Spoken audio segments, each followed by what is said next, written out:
Tired of hefty fees eating into the money you send home to Pakistan?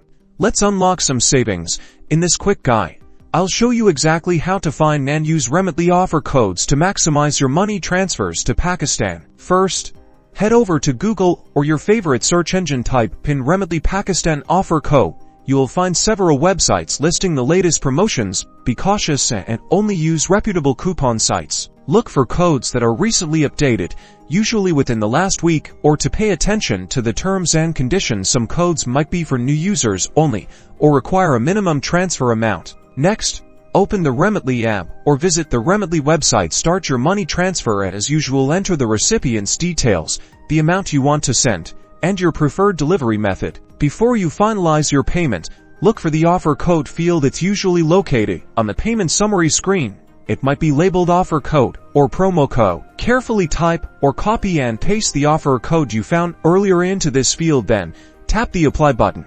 You should now see the discount reflected in your total amount. The fees should be lower, or the exchange rate might be slightly better. Review the updated total and then proceed with your payment. That's it. You've successfully used a Remitly offer code to save money on your transfer to Pakistan. Remember to check for new codes each time you send money to ensure you always get the best possible deal. Don't forget to like and subscribe for more money-saving tips.